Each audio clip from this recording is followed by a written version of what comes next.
त्वमग्ने प्रथमः अंगिरा ऋषिः देवः देवानाम् अभवः शिवः सखा तव व्रते कवयः विद्वना अप्सः अजायन्त मरुतः भ्राजत दृष्टयः। तुम हे अग्नि प्रथम हुए अंगिरा, ऋषि, देवों के देव, कल्याणकारी सखा। तुम्हारे व्रत में मेधावी, कर्मों का ज्ञान रखने वाले, प्रकाशमान ज्ञान या अस्त्र शस्त्र रखने वाले मरणशील मनुष्य उत्पन्न हुए। यह जो मंत्र लिया गया यह ऋग्वेद के प्रथम मंडल का 31वां सूक्त है, ताकि ऐसे जो कमजोर और निर्बल लोगों की आप रक्षा कर सको। यहाँ कहा गया वे कमजोर तथा निर्मल ना हो तथा वे दुष्टों का सामर्थ्य कर सकें। ऐसे जो कमजोर हैं, जो दुष्ट हैं, उनका सामर्थ्य, कमजोरों का आप रक्षा कर सको और दुष्टों का सामर्थ्य आप कर सको, ऐसे तैयार होना है।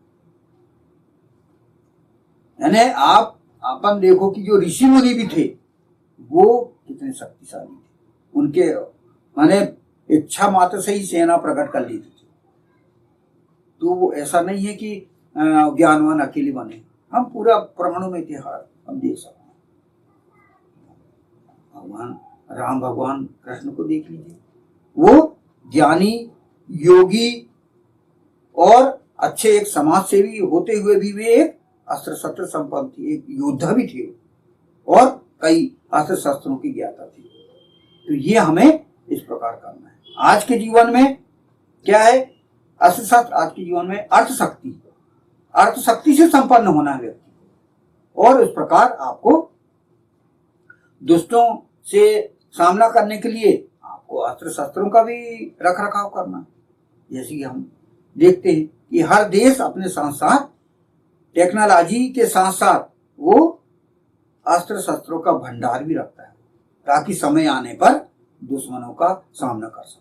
ये हम देखते हैं, तो ये जरूरी है हमारे, हम हर प्रकार से अर्थ संपन्न हो, हर प्रकार से अस्त्र शस्त्र संपन्न, ये वेद में कहा गया है। हर तरह से हमें ये तैयार रहना है। इस मंत्र में और इससे अगले 2 मंत्रों में अग्नि को प्रथम होने के लिए प्रेरित किया गया है।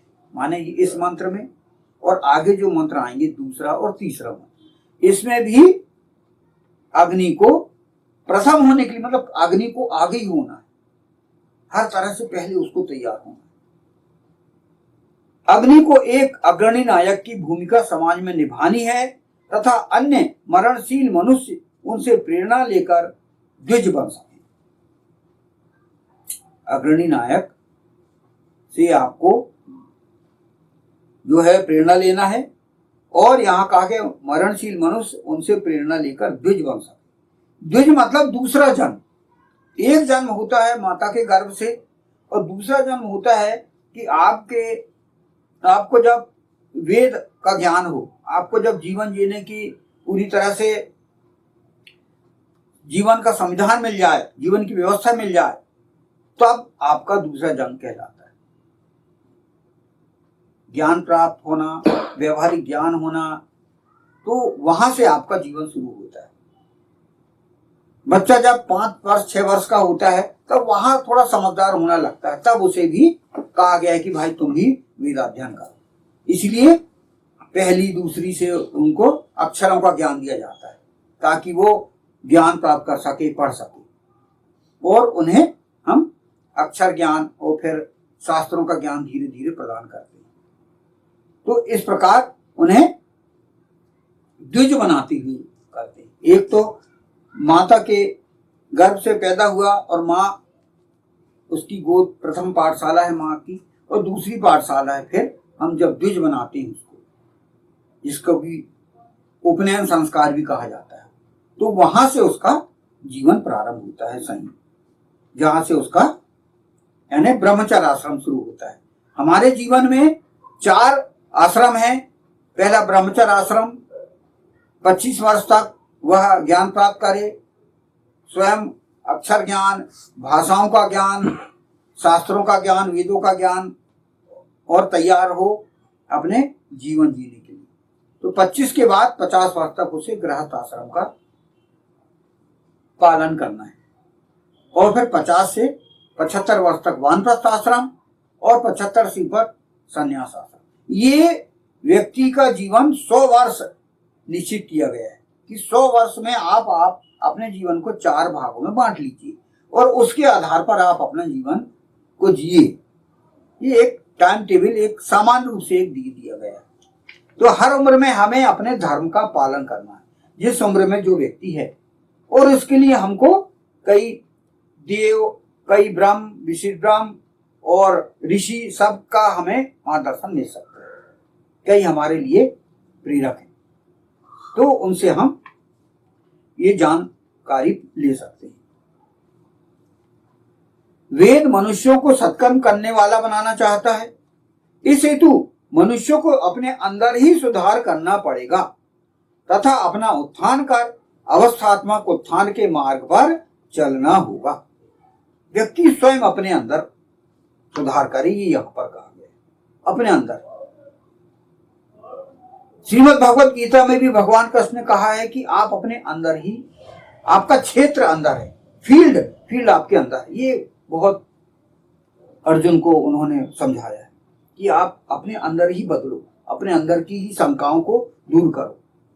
श्रीमद् भगवत गीता का पूरे 700 श्लोक हैं, वो उनको आप अध्ययन कर सकते हैं। उन्होंने वही कहा कि अपने अंदर ही खोजो कमियां और उसके आधार पर ही आप अपना जीवन सुखमय बना सकते हैं।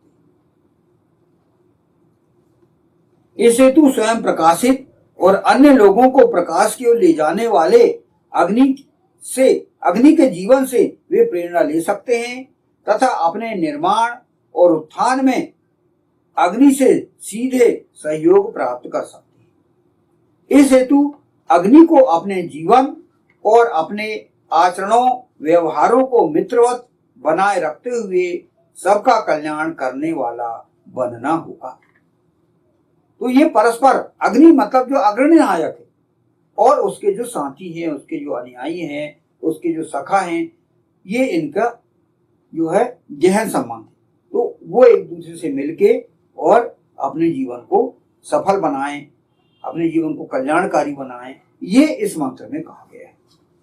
तो बहुत अच्छी बात इस मंत्र में कही गई है कि आप स्वयं अंगिरा बनिए, ऋषि बनिए, देव बनिए, देवों के देव बनिए, कल्याणकारी सखा बनिए, फिर जो आप मेधावी बनिए, ज्ञान रखने वाले ज्ञानवान बनिए, प्रकाशवान बनिए, अस्त्र शस्त्र रखने वाले बनिए, और जो मरणशील जो मनुष्य उत्पन्न हुए हैं उनको भी आप देव बनाइए। ये इस मंत्र में बताया गया है। तुम हे अग्नि प्रथम हुए अंगिरा, ऋषि, देवों के देव, कल्याणकारी सखा, तुम्हारे व्रत में मेधावी, कर्मों का ज्ञान रखने वाले, प्रकाशमान ज्ञान या अस्त्र शस्त्र रखने वाले मरणशील मनुष्य उत्पन्न हुए। ओम त्वम अग्ने प्रथमा अंगिरा, ऋषि देवः, देवानाम अभवः शिवः सखा, तव व्रते कवयः विद्वना अप्सो अजायंत मरुतः भ्राजत दृष्टयः। ओम। वैदिक पर्सपेक्टिव के इस YouTube चैनल को सब्सक्राइब करें, वीडियो को लाइक व शेयर करें।